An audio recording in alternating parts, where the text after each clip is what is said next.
नमस्कार बच्चों, एक बार फिर से स्वागत है आपके अपने हिंदी गुरु यूट्यूब चैनल पर। आज हम अभ्यास करेंगे कक्षा 10 गद्य पाठ 1 मैं और मेरा देश के प्रश्न उत्तर, जिसके लेखक हैं कन्हैयालाल मिश्र प्रभाकर। बच्चों, हिंदी गुरु एकमात्र ऐसा चैनल है जो एमपी बोर्ड की कक्षा 9 और 10 की हिंदी विशिष्ट के संपूर्ण सिलेबस पर काम कर रहा है। इस वीडियो को लाइक कीजिए तथा चैनल को सब्सक्राइब कर बेल आइकन पर क्लिक करके ऑल का ऑप्शन सिलेक्ट करें ताकि आपको हमारे वीडियो की नोटिफिकेशन मिल सके सबसे पहले। प्रश्न 1, पंजाब केसरी के नाम से किसको जाना जाता है? उत्तर, पंजाब केसरी के नाम से लाला लाजपत राय को जाना जाता है। प्रश्न 2, दीवार में दरार पड़ गई का आशय किससे है?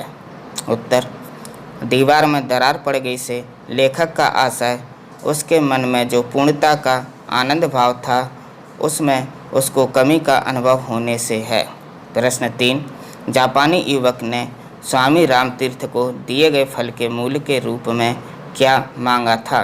उत्तर, जापानी युवक ने स्वामी रामतीर्थ को दिए गए फल के मूल्य के रूप में यह मांगा कि यदि आप मूल्य देना ही चाहते हैं तो वह यह है कि आप अपने देश में जाकर किसी से यह ना कहिएगा कि जापान में अच्छे फल नहीं मिलते हैं।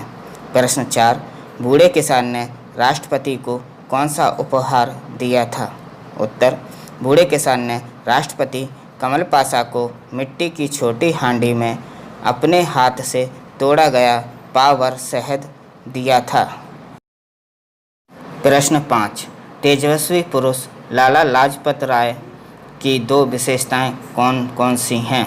उत्तर, तेजस्वी पुरुष लाला लाजपत राय की दो विशेषताएं निम्न हैं। एक तो वे अपनी लेखनी द्वारा देश के लोगों में ओज का संचार करते थे। दूसरे, वे जनसभाओं में अपनी तेजस्वी वाणी द्वारा लोगों में उत्साह का संचार किया करते थे। प्रश्न 6, देहाती बूढ़ा कमल पाशा के पास क्यों गया था? उत्तर, देहाती बूढ़ा राष्ट्रपति कमल पाशा के जन्मदिन पर उन्हें उपहार देने गया था। उपहार में वह एक हड़िया में पाव भर शहद लेकर आया था। कमल पाशा ने उस उपहार को सराहते हुए कहा, दद्दा, आज सर्वोत्तम उपहार तुमने ही भेंट किया है, क्योंकि इसमें तुम्हारे हृदय का शुद्ध प्यार है।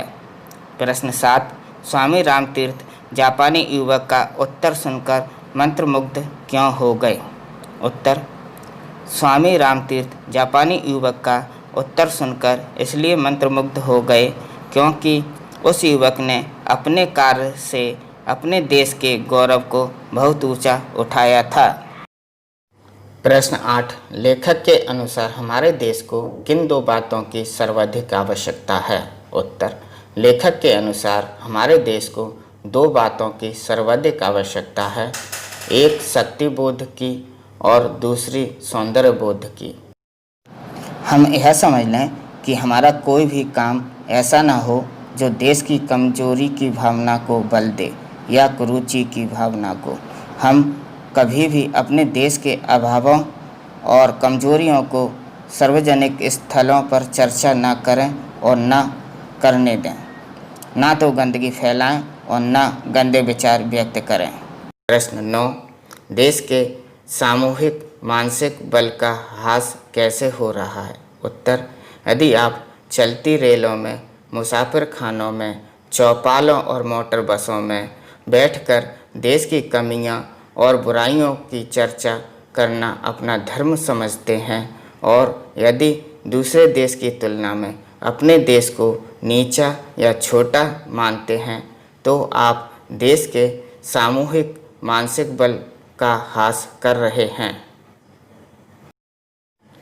प्रश्न 10, जापान में शिक्षा लेने आए विद्यार्थी की कौन सी गलती से उनके देश के माथे पर कलंक का टीका लग गया? उत्तर, जापान में किसी अन्य देश से शिक्षा लेने आए छात्र ने सरकारी पुस्तकालय से उधार ली गई पुस्तक में से दुर्लभ चित्रों को फाड़ लिया था। उसकी इस हरकत को एक अन्य जापानी लड़के ने देख लिया था, अतः उसने चोर लड़के की शिकायत कर दी।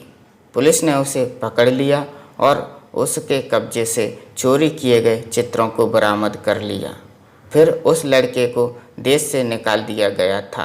पुस्तकालय के बाहर बोर्ड पर लिख दिया गया कि जिस देश का वह विद्यार्थी चोर था, कोई भी निवासी इस पुस्तकालय में प्रवेश नहीं कर सकता है।